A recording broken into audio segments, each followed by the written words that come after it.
beneath the normal internet we all know, like YouTube, Facebook and Google, there lies the dark web, an anonymous, unregulated world with websites not accessible from search engines, a hidden corner of the internet where anything goes. For a while, the biggest site on the dark web was Silk Road, an online black market for all kinds of illegal goods and services, ranging from body parts to weapons to hitmen and most commonly of all, drugs. In fact, Silk Road was dubbed the Amazon of drugs because you could simply go to the Silk Road site, buy any substance you wanted with just a few clicks, and have it shipped to your doorstep like an Amazon package. But what's perhaps most surprising of all about this is who was behind this illegal empire. Meet Ross Ulbricht, our story's surprising protagonist. Ross grew up in a loving family in Texas. He was a Boy Scout as a kid, studied physics at university, and was thought of as a very sweet guy by all his friends and family. So imagine their shock when they realized Ross was the criminal mastermind behind the largest online drug empire in history, responsible for over $1.2 billion worth of sales of illegal goods and services. Not just that, but this sweet kid who reportedly paid hitmen to kill his enemies. Or did he? To this day, there is debate over whether Ross is guilty or not. So in this video, we're gonna dive into the murky world of the dark web and explore the true story behind the infamous Silk Road marketplace. We're also gonna look at how the government really managed to track down Ross, despite the fact that Ross was using the Tor browser, which made him completely anonymous. How do you find someone who can't be tracked? This is a true story filled with mysteries, twists, and even a couple of corrupt government agents. Welcome to the fascinating story of the Silk Road Empire.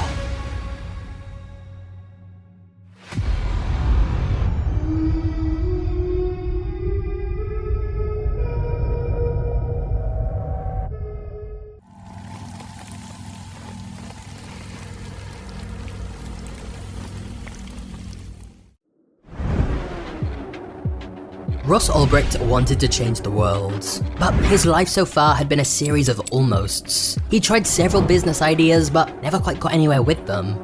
And he was starting to feel like his life was passing him by. However, there was one business idea Ross kept coming back to, an online marketplace where people could buy or sell anything imaginable, with no limits or restrictions. Now you see, Ross was a staunch libertarian and would regularly debate with people about why the government shouldn't have so much control over people's lives, especially when it came to drugs, which he felt should all be legalized. He'd say it's not the government's right to tell people what they can or can't put in their bodies. And whenever someone tried to argue back about safety concerns, Ross would say, well, should we outlaw Big Macs from McDonald's too? Because they make people gain weight and have heart attacks and die. Or what about cars? They kill millions every year. And so to Ross, the idea of a marketplace where people could buy and sell whatever they wanted was not just a business to potentially make a lot of money. In his view, it was also a way to free people and help the world. After some research, Ross discovered there was a web browser called Tor, which allowed you to access the dark web, where you couldn't be tracked or traced. The Tor browser was actually developed by the US Navy as a way to communicate privately over the internet by concealing a user's real IP address and identity. By using this, Ross realized people would be able to buy things online without the government being able to see what they were doing. But at first, Ross didn't go any further with the idea, because there was no way to accept payments online that couldn't easily be traced. For example, credit cards would keep a log of every transaction someone made and be linked to their bank accounts. So for a little while, the site remained just an idea in Ross's mind, until the summer of 2010, when Ross came across a new technology called Bitcoin, a digital currency which could be transferred anonymously, thus allowing people to buy whatever they wanted without a trace. It was exactly what he needed. So, from his bedroom, Ross began working on his new online marketplace. He decided to call it Silk Road, named after a famous trade route that had started over 2,000 years ago that people used for centuries to carry all kinds of different goods. Understandably, Ross was very wary of anyone knowing about the site he was building, which unfortunately meant he had to build it all by himself. The only person he told at first was his girlfriend Julia. Now, his girlfriend was a little concerned, but Ross reassured her that thanks to the Tor web browser and Bitcoin, it would all be completely anonymous, so nothing could be traced back to him. As for making the site itself, it was slow work to figure everything out, as building an entire online marketplace by himself was a massive job. But Ross was determined, and he worked very long hours to make it a reality. Sat at his laptop coding all day, and most of the nights, he would just occasionally take a break to watch one of his favorite shows, Breaking Bad, the story of a normal guy who becomes a drug kingpin.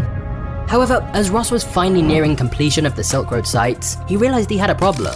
he needed some product to actually sell on his new marketplace. There was no use building the platform if when people first came, there was nothing to buy. So Ross rented out a building in the middle of nowhere and began growing his own magic mushrooms, using a book that was essentially a dummy's guide to building your own mushroom farm. This would be the first product to ever be sold on the Silk Road marketplace.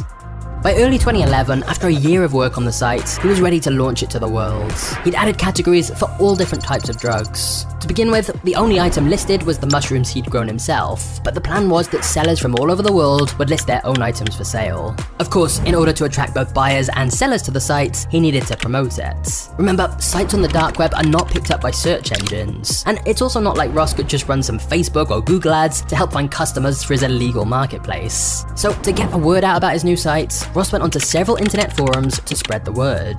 For example, he joined a site called The Shroomery, for fans of shrooms, and made a post pretending to be a customer interested in using Silk Road. The reason he did this was so it didn't seem like he was promoting his own website. He knew that by casually name-dropping Silk Road, people on the forums would go and check it out for themselves. And they did. Orders soon started coming in. Now, this was all happening at the beginning of 2011, and at the same time, Ross was working at a little bookstore in Texas called Good Wagon Books. But this worked out really well, because it meant Ross had everything he needed to easily ship out his shrooms. Because he was able to use the bookshop's padded envelopes and label maker, he also used a vacuum sealer that normally would keep food fresh to wrap the mushrooms up. So Ross was in business, and was initially shipping off orders twice a week. But as the site's popularity grew through word of mouth, Ross soon had to start mailing shipments out every day as more and more orders were coming in. But even better than that, other people had started selling items on Silk Road. Other dealers had created their own listings, with everything from weed to coke to ecstasy.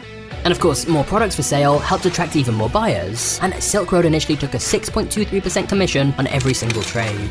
In order to make people feel more comfortable using the sites, Ross also built a rating system where buyers and sellers could review each other, similar to eBay's feedback system or Amazon reviews.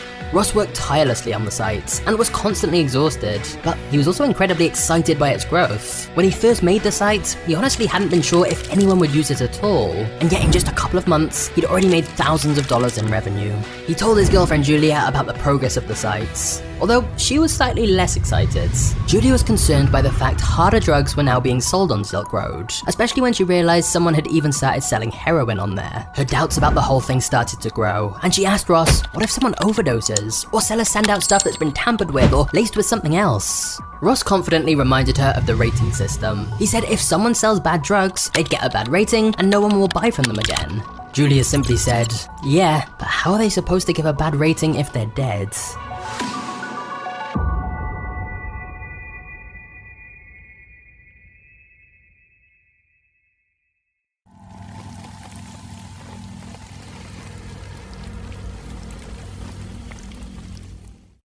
While Silk Road had been growing fairly quickly through word of mouth, growth started to get crazy once Gorka wrote an article about the sites. Right after that article went live, many other news sites started writing about Silk Road as well, describing it as an underground website that lets you buy any drug imaginable. Even big TV news networks like ABC and NBC began talking about the site, thus bringing it even more attention. Thousands of drugs came through the black website called Silk Road. Of course, not all that attention was good. Multiple different government agencies were now watching the site and beginning to investigate who was running it. But because of the use of Tor, they knew tracking whoever was behind it would be extremely difficult. Meanwhile, Ross started working on Silk Road full-time. He had no choice really. It was growing so much quicker than he ever expected. The site now had hundreds of sellers and thousands of buyers. And whilst Ross had sold all the mushrooms he'd grown, he was now making commissions on every sale from the site. As more money rolled in, it was exhilarating. But one morning he opened his laptop and noticed someone had now listed guns on there. Ross tried to rationalize that it was an American's constitutional right to have a gun, so this wasn't a problem. However, once again, his girlfriend Julia saw it differently. Ross, you have to stop this, she pleaded. Think about why someone would need to buy a gun anonymously. Ross and Julia argued about this, and Julia went off to her friend Erica's house to vent. Julia had become increasingly paranoid about everything Ross was doing, and so she confided in her friend Erica about Ross running Silk Road. She made Erica promise that she'd never say a word about it to anyone, and for a while, it seemed like she'd kept that promise. However, one morning Ross logged onto Facebook and saw a public post on his wall from Julia's best friend Erica saying, "I'm sure the authorities would like to know about Ross Ulbricht's drug websites." Immediately, panic filled his body, and he broke down in tears. A wave of emotions crashed over him. Firstly, he was angry Julia had told someone else that he was running the site. Secondly, he felt heartbroken that she would betray his trust like that. But mostly, the strongest emotion he felt was fear. He immediately deleted Erica's post off his Facebook wall and phoned her in tears, begging her never to mention it to anyone again. As for why Erica had made the post calling out Ross in the first place, it had all started when Erica had had a bad trip from a substance she'd bought off Silk Road. And when she got back from the hospital, she'd got into a fight with both Julia and Ross, which had ended with Ross telling Erica to leave. Erica, in an intoxicated state, had then posted on Facebook as revenge. Luckily for Ross, he'd seen the post quickly enough, meaning the post was deleted before hardly anyone saw it. And it was only their Facebook friends who would have been able to see it anyway, who probably assumed it was just a joke. So the crisis seemed to have been averted for now, but this incident made Ross extremely anxious. Julia and Ross's relationship also ended, as Julia refused to let Ross keep running the site from her apartment. She issued him with an ultimatum that he had to close the site down or leave. He chose to leave. In fact, after the Erica incident, Ross decided he needed to temporarily leave the country, just as a precaution, and so he went traveling.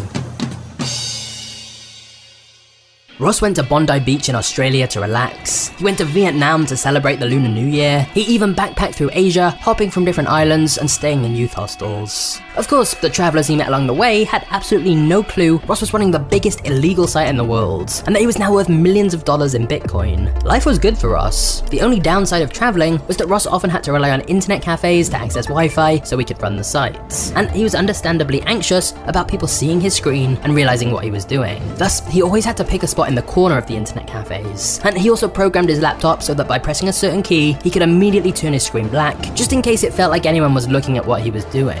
The thought of getting caught was especially terrifying, because he was technically a wanted man all around the world, since Silk Road was a global site. And the thought of ending up in a prison in Southeast Asia, where people had been known to get hanged for selling drugs, was particularly scary. The site's rapid growth also presented other problems. Turns out, Ross trying to build an entire marketplace by himself had meant the code was filled with bugs. One particularly bad coding mistake meant that briefly when someone purchased something on Silk Road, Ross lost money on the transaction instead of gaining money. Ross had no choice but to temporarily block new signups on Silk Road whilst he desperately tried to fix the issue. Ross was now working round the clock on the site trying to manage all these new issues that kept popping up, like attacks from hackers who demanded ransoms in Bitcoin, complaints from customers, and packages that had been seized in the mail. As word about the site continued to grow, Ross realized that just like any other growing business, he needed employees to help him. So he started recruiting internally by hiring active users of Silk Road to help him manage everything. Soon he had 10 employees, some rewriting his shoddy code, some moderating the Silk Road forums, and others dealing with support issues and disputes. Whilst Ross was technically paying these staff, most of them viewed it as more than a job, because they all had similar political views, and together they felt they were building something big here, and that Silk Road was going to change the world. Meanwhile, many other product categories also started popping up on the site. For example, some sellers started offering spy software and tools to hack into people's webcams. You could also buy passports and fake IDs, or even counterfeit cash that looked just like the real thing. And in one case, someone had even listed a rocket launcher for sale, and another was trying to sell cyanide, a well-known poison. Then one day Ross woke up to a message from one of his moderators saying, "Should we let people sell kidneys?" Turns out one user on Silk Road wanted to sell various human body parts. The seller added that they'd all been acquired consensually.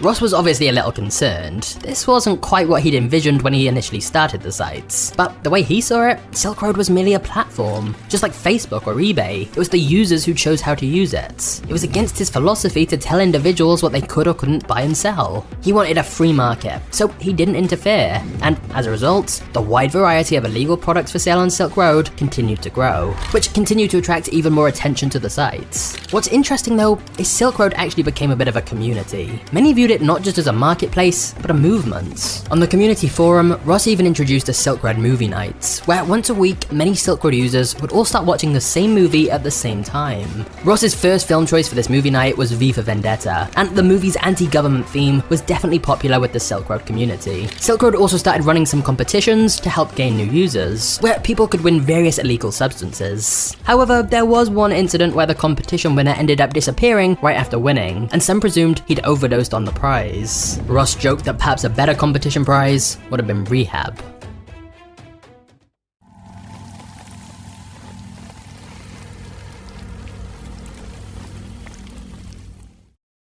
There was a particularly active user on Silk Road who went by the name Variety Jones, and he started helping Ross find bugs in the site's code and create a plan to help grow the site further. The two of them started chatting via private message every single day and became close friends. But in a bizarre way, he was kind of like a business coach to Ross. Whoever Variety Jones was, he clearly had a lot of experience with the drugs business. One day, Variety Jones messaged Ross saying, not to be a downer or anything, but what we're doing falls under the US drug kingpin laws, which provides a maximum penalty of death upon conviction. The mandatory minimum is life. Ross was very well aware of this, although he generally tried not to think about it. However, Variety Jones said he had a plan. The two of them were both fans of the movie The Princess Bride, and in that film there's a feared pirate called Dread Pirate Roberts. Except it's not just one person, the name is passed down from person to person over the years. Variety Jones said Ross should change his name on Silk Road to Dread Pirate Roberts, instead of just the username admin which Ross had previously been using. Ross loved the idea, because this way, if Ross ever got caught or connected to Silk Road in any way, all the blame couldn't be pinned on him. Ross could admit he'd once been the admin of the site, but he could say that just like in the movie, it was a title that was passed down from person to person, and he personally was no longer involved. He could claim someone else had taken over as Dread Pirate Roberts instead. From that moment forward, Ross went by Dread Pirate Roberts, or DPR for short. And him and Variety Jones continued to chat more and more. They'd even sign off each day to each other with messages like, "Sweet dreams, Captain."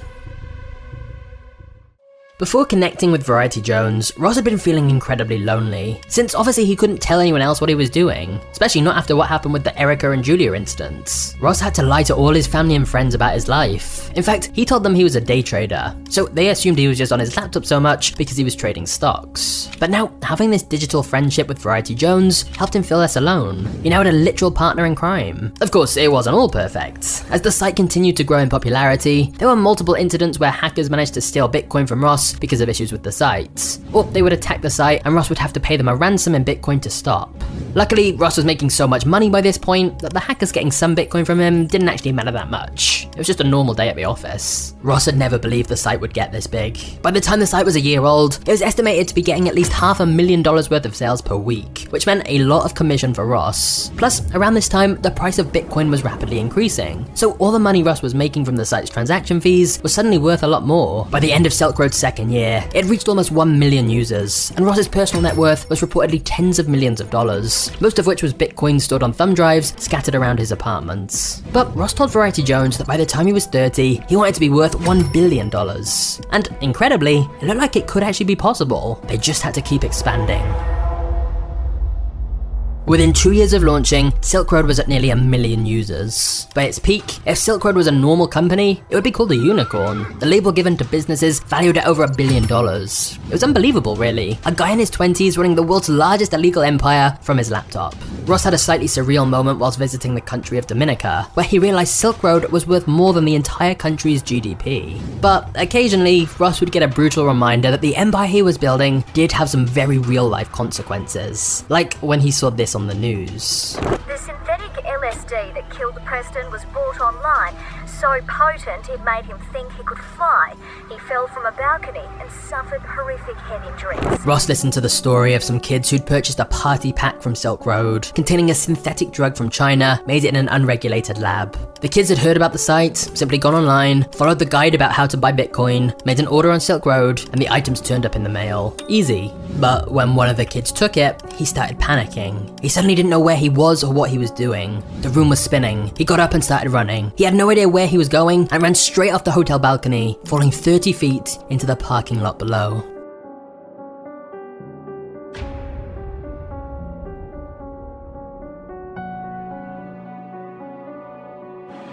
I would just absolutely love to have seen what he turned out to be.